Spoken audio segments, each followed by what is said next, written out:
അങ്ങനെ A7 4ന്റെ firmware updation 6.1 വന്നിട്ട് ഇപ്പോൾ ഒരു മാസമായിട്ടുണ്ട്. ഫേംവെയർ വരുന്ന സമയത്ത് ചാടിക്കേറി അപ്ഡേറ്റ് ചെയ്യരുത്. അതിനകത്ത് ബഗ് എന്തായാലും ഉണ്ടാവും. പ്രത്യേകിച്ച് സോണി ആയതുകൊണ്ട് ഒന്നും പറയാൻ പറ്റില്ല. അപ്പോൾ ഒരു മാസം വെയിറ്റ് ചെയ്ത ശേഷം ക്യാമറ അപ്ഡേറ്റ് ചെയ്യുക. ഇല്ലെങ്കിൽ 6-നകത്ത് ഒരു ബഗ് ഉണ്ടായിരുന്നു. 6-നകത്തുള്ള ബഗ് റിമൂവ് ചെയ്തിട്ടാണ് ഇപ്പോൾ 6.1 ഇറക്കിയിരിക്കുന്നത്. ഈ 6.1-നകത്ത് ഒരുപാട് ഫീച്ചേഴ്സ് അവർ കൊണ്ടുവന്നിട്ടുണ്ട്. അതൊക്കെ ഏതൊക്കെയാണെന്ന് നോക്കാം. മെയിനായിട്ട് പറയാനുള്ളത് ക്യാമറ നമ്മൾ ഹൊറിസോണ്ടലായി മാറ്റുന്ന സമയത്ത് ഓട്ടോമാറ്റിക്കലി ഇതിൻ്റെ മെനു സിസ്റ്റം ചേഞ്ച് ആവുന്നത് നിങ്ങൾക്ക് കാണാൻ പറ്റും.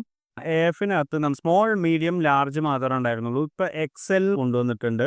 AF-നകത്ത് പിന്നെ കൊണ്ടുവന്നൊരു ഫീച്ചറാണ് കസ്റ്റം. 3 കസ്റ്റം ബ്രാക്കറ്റുകൾ കൊണ്ടുവന്നിട്ടുണ്ട്. ഗ്രിഡ് ലൈൻസിൽ 3 ഗ്രിഡ് ലൈൻസ് എക്സ്ട്രാ അവർ ആഡ് ചെയ്തിട്ടുണ്ട്. ഗോൾഡൻ ഗ്രിഡ് ലൈൻസ് എല്ലാം ആഡ് ചെയ്തിട്ടുണ്ട്. ഇതൊക്കെയാണ് മെയിൻ അപ്ഡേഷനുകൾ. ഇതിനകത്ത് ഇത് കൂടാതെ കുറേ ചെറിയ ചെറിയ അപ്ഡേഷനുകളും കമ്പനി കൊണ്ടുവന്നിട്ടുണ്ട്.